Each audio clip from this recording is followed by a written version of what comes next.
Doktor, nama saya Priscilia. Saya akan membentangkan bahagian desain untuk game kami yang bertajuk Haunted Algebra Escape bertema Haunted Village.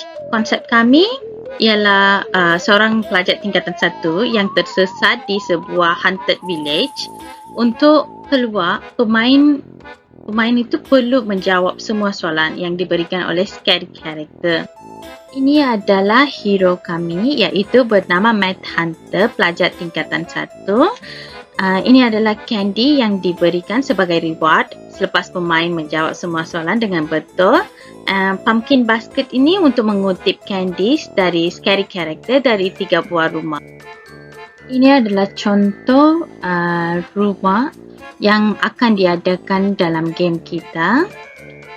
So, ini adalah contoh scary character yang akan berada dalam setiap rumah tersebut.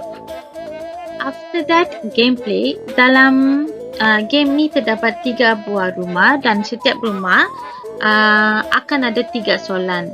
So, every level, player akan berjumpa dengan seorang scary character yang memberikan 3 soalan tersebut. So, if player jawab semua betul, player akan menerus ke level seterusnya.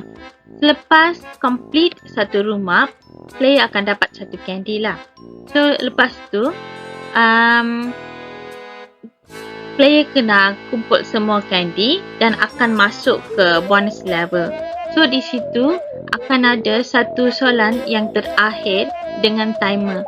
Jika player itu berjaya menjawab sebelum masa tamat, player akan successfully keluar dari haunted village. So, cabaran utama permainan ini bukan melawan hantu tetapi menguji pengetahuan pemain. Jika jawapan salah, player perlu try again until dia berjaya untuk menjawab. So, itu sahaja untuk bahagian design. Terima kasih. Hai, Assalamualaikum warahmatullahi wabarakatuh. Nama diberi Nur Aisyah Hana binti Muhammad Jamil. Pemegang nombor menteri M2025-2005-226. Okey, nama permainan kami seperti yang sudah diketahui iaitu Metro Hunter. Menggunakan January. Okey, dalam video projek ini saya mengambil alih di bahagian development ataupun pembangunan di mana akan memfokuskan navigasi dan interaksi, animasi dan juga bunyi, susun atur rumah-rumah setiap level dan juga mekanik gula-gula serta ujian dan penambahbaikan. Di mana saya akan terangkan lebih lanjut dalam video ini. Dalam channel ini, kami menggunakan butang dan hotspot interaktif untuk menghubungkan arus permainan. Sebagai contoh, kat situ ada butang mula untuk kami mengarahkan pemain ke level seterusnya. Setiap elemen yang kami pautkan dengan skrin seterusnya. Ciri interaction dan animation channel ini menjadikan kandungan ini lebih menarik dengan beberapa klik. Hal tanpa perlu pengekodan. Hasilnya, pemain dapat bergerak lancar mengambil aliran arah sekiranya. Maksudnya, kita mula dari start, lepas tu pergi level ke level hingga ke final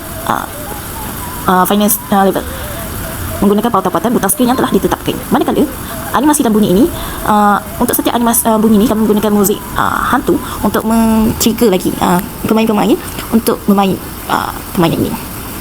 Kalau untuk setiap yang mereka jawab soalan, kalau mereka betul akan ada bunyi, dan kalau mereka salah akan bunyi vibrate. Jadi seiringlah dengan strategi maklum balas segera yang dirancang untuk meningkatkan motivasi pelajar. Manakala ada sesuatu rumah tersembunyi dan juga mekanik candy. Setiap rumah berhantu ini mewakili arah khusus dengan cabaran algebra yang telah disediakan. Gula-gula Halloween, objek ganjaran hanya muncul selepas pemain berjaya menyelesaikan soalan algebra. Dalam channel ini, kandungan seperti gula-gula ini dijadikan hidden content dan terkunci sehingga syarat dipenuhi. Sebagai contoh, candy akan dikunci sehingga pemain menyelesaikan soalan algebra. Apabila syarat tercapai, candy tersebut akan muncul di bahagian contohnya kan kalau dekat level Y ni, bila kita dah jawab semua soalan, dia akan muncul di bahagian bila dah kumpul semua gula-gula tu, barulah dapat ke final battle bonus challenge. Kat sini diorang perlu tekan jawapan lah. Kalau sebelum ni kan lihat jawapan dan dia ada dalam masa 15 saat. Kalau diorang betul, jawab dengan betul, akan muncul konverti menang lah. Kalau salah, diorang akan ada ulang kembali seperti ini. Sepanjang development ini, kami melakukan ujian untuk memastikan semua pautan, butang dan interaksi ini berfungsi dengan betul. Antara ujian yang biasa adalah klik pada setiap butang navigasi untuk mengelakkan pautan putus. Kami juga memeriksa logik soalan algebra. Masalah biasa dalam channel ini ialah apabila portal atau hotspot ni dia tidak dapat ditetapkan. Jadi dia menyebabkan butang-butang tersebut ini tidak dapat berfungsi dengan baik lah. Untuk atasinya, kami memastikan setiap objek interaktif ini dihubungkan ke skrin yang betul. Dan objek ini semua animasi dan mesej manual balance berfungsi seperti yang diharapkan. Kesimpulannya, pembangunan channel ini telah menghasilkan prototipe interaktif yang sangat berfungsi. Langkah adalah kami mendapat manual balance daripada pengguna sebenar untuk menyempurnakan reka bentuk dan keseronokan permainan tersebut. Maka bolehlah kita punya kandungan ini dikira sempurnalah dengan bahan batu. Mengajar sempurna dan menjalankan ujian ke atas peranti sebenar sebelum dilancarkan.